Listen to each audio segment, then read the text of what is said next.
So every year I like to talk about what gear I use for my real estate marketing and media company. Now this year is no different. However, I have made a couple of changes to my real estate kit and I want to go over it in this video.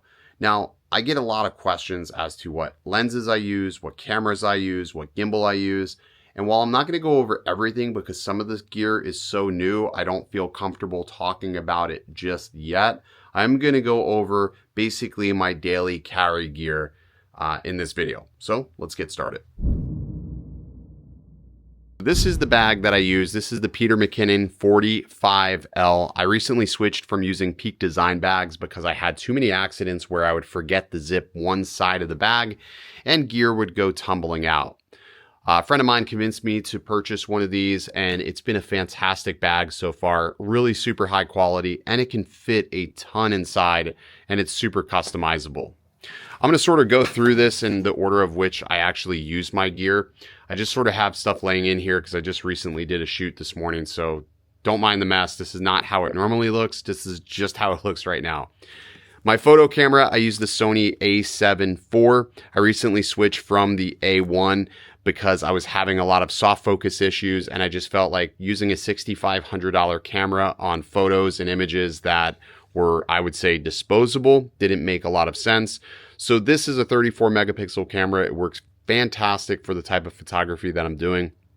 I did go ahead and add a battery grip because the battery by itself, when you're doing, let's say 4 or 5 houses a day, it can get depleted pretty quick. So this just gives me peace of mind that I'm going to be able to make it through an entire house. And it honestly just makes the camera feel so much more substantial. The lens of choice that I use for all of my real estate photography is the 12 to 24 millimeter f4. I didn't see a need to buy the f2.8 version of this lens, only because when you're doing real estate photography, this lens is usually always going to be at f7.1 or f8. So to buy the 2.8 would just be an absolute waste in my opinion. And it's just a huge lens. This was actually purchased as a refurbished lens on Amazon. I think I paid like $1,300 for this. And it's been one of my favorite lenses that I use when it comes to real estate photography. Having that 12 millimeter is just nice when you're dealing with things in the city. It allows you to really be able to be backed up against a wall and still be able to fit the full subject in frame. I don't have to use it often. I'm usually still at about 16 millimeters, but it's nice to know I have that option when I need it. All right, let's talk about the media storage that I use. I am using the Polar Pro Slate to store my SD cards. And the SD cards, I'm going to see if I can just open this here. I use everything from CFast to Sony Tough cards. And then what's great about this little device here is that underneath you have a spot for the micro SD cards, which I'll store just directly underneath. Theoretically, I really don't ever need more than 4 cards, and I house 2 cards inside of the camera anyways. So this works really great. It's waterproof, it's shockproof. I use Sony Tough cards just because I like the way they feel. I've always had a good experience with them, and I've not broken any SD cards. With some of the other cards that have they're like compressed together, I have had them separate after using them several times. So having the Tough cards have been a lifesaver for me. And then of course, having a good place to store them is always super important. Now the tripod that I use is this. This is the Peak Design travel tripod. I ripped on this tripod when I first bought it only because it is really expensive for what it is. This is $600, but it is really, really small, really compact, and it is super, super light. Previous to using this tripod, I was using this guy down here, which was the BREW Mach 5, and this is the carbon fiber version. Again, not a cheap tripod, but it's a lot larger. When you're trying to go through a house, especially when you're dealing with a lot of high-end listings, you want to try to be fast, but you also want to look professional.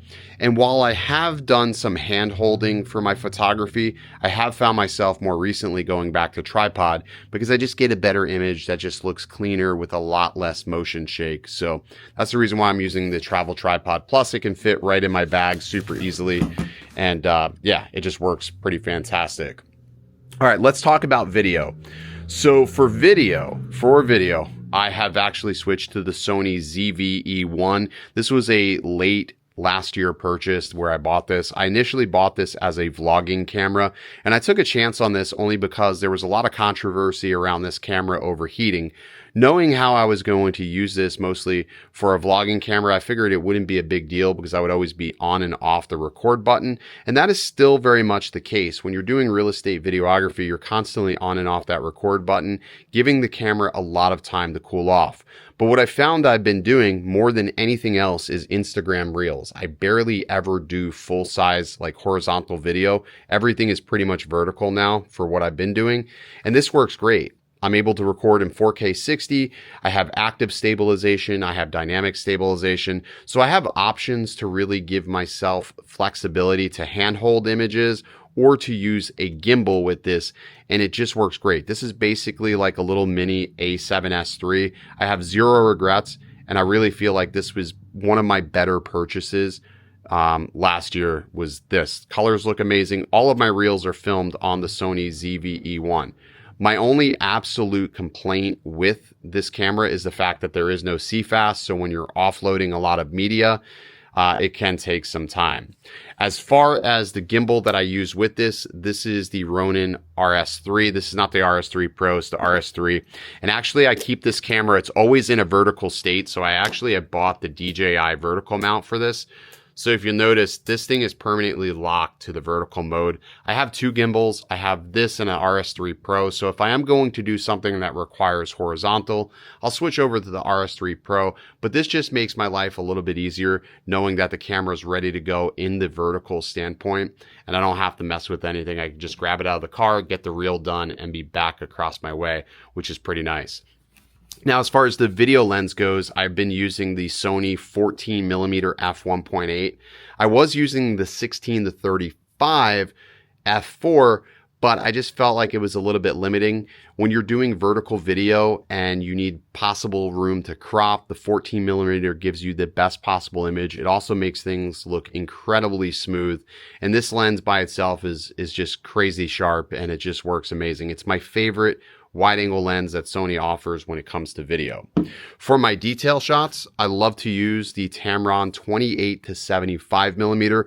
I know a lot of people give Tamron crap, but honestly, I love their lenses. They're lightweight, they're sharp, they're clean. I don't get any color cast from them.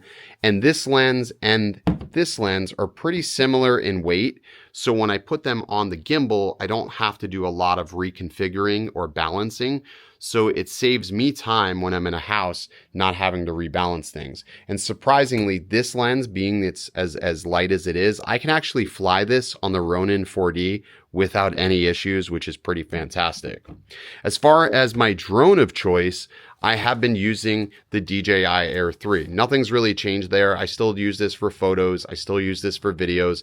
For video, I feel like this is the best of both worlds because as I'm doing vertical content more, you have the option to use vertical content with both the 3x lens or the wide angle lens. So I get a really nice dynamic for my reels that I can't get out of the Mini 4 Pro. I have used the Mini 4 Pro and I still use that, but mostly when I'm dealing with an area where I know I may have a confrontation and I don't want to break this out, or if I'm in the city and I don't want the weight of this. You have different tools for different situations, but essentially this is my entire kit. The microphone system that I am using is the DJI Mic 2. And yeah, that basically rounds out my entire kit. Now, I do want to just clarify, I still do horizontal videos, but I actually ended up buying the Ronin 4D. And the Ronin 4D lives here. I've really only used this maybe a handful of times, but it is a fantastic camera. I have been pretty happy with the results overall, but I just don't have a lot of video to show from it, and I don't take it with me every single day. So there you go. That is my real estate kit for 2024. Like I said, it's changed a little bit because I've had to be faster, I've had to be more efficient, and I've had to adapt to the new content, which a lot of the content that I'm doing is vertical for Instagram or Facebook. So because of that, you just have to sort of roll with the punches and adapt. Vertical video pays the same as horizontal video. And quite frankly, I like doing the vertical video. I love seeing how many views they get for clients. Clients tend to love it. It is a little bit harder to edit in my opinion, but overall you can get some pretty great results with that kit that I just showed you there. Now the video I'm filming right now, I'm filming this with the Osmo Pocket 3 and I'm just using the onboard audio. I'm not even using a microphone attached to it. But if you're somebody that does want to use the microphone or handheld mic, we do have a selection of microphones and accessories that you can check out on our store. So you can put the DJI Mic 2 in the microphone adapter and use it handheld so you don't look like a douchebag holding a DJI Mic 2. All right, that's gonna do it for this video. I'm losing my voice. I will see you in the next one. As always, stay original. I'm gonna go ahead and throw this camera away.